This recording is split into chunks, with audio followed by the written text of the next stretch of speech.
Now, the recent protests against ICE operations that began in Los Angeles have spread across the country. Demonstrations are ramping up from coast to coast, including in Dallas, San Francisco, Chicago, and New York, along with the nation's capital. While there have been some arrests, these have largely been peaceful demonstrations. The Justice Department, though, announced that 2 men in the L.A. area were arrested and charged federally for possessing Molotov cocktails during the unrest. If convicted, they could face up to 10 years in prison. Another 2 people were also charged with assaulting a federal officer, which carries a sentence of up to 1 year in prison. All of the people charged were among the protesters taking to the streets as a result of the growing number of raids conducted by Immigration and Customs Enforcement. They also follow the Trump administration's decision to mobilize 4,000 National Guard troops, as well as 700 Marines to Los Angeles. The White House says that if the situation begins to deteriorate in other locations across the country, they could also mobilize troops to assist in those areas. CBS News correspondent Elise Preston continues her reporting from downtown Los Angeles and joins us now. Elise, very good to see you. We saw a curfew imposed last night in Los Angeles. So how effective was it, and are we starting to see these protests slow down?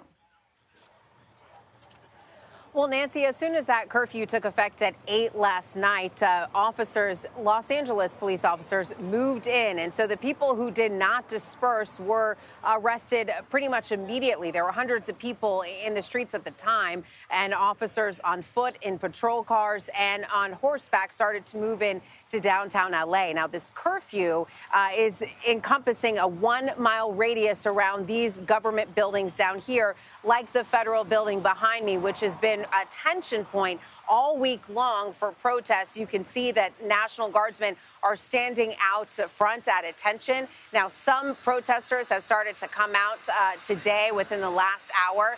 That has been how it has been the last several days. The mornings might be quiet when we start out, but then the protesters start to trickle out. So we'll just have to wait and see what happens again tonight on the second night of the curfew.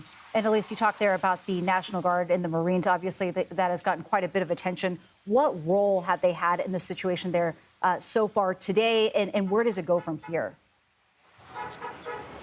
Well, what you see them doing right now is pretty much what we have seen the last several days. The National Guardsmen are here to protect the federal property. They're here to protect the agents who are carrying out these immigration customs enforcement operations. And so we have not seen them really interact with the public, with the protesters outside of this. Now, when we're seeing arrests take place, detainments, when we're seeing exchanges with officers and protesters with like tear gas, rubber bullets, that has been Los Angeles police officers. Now, our colleague Jonathan Vigliotti, he sat down with the city's chief of police. Here's what he had to say. They have a different mission. They're working in support of the federal agencies that are working with ICE on civil immigration enforcement and criminal immigration enforcement. We're not involved in that. We're involved in protecting the residents of Los Angeles and restoring order to the streets that are impacted.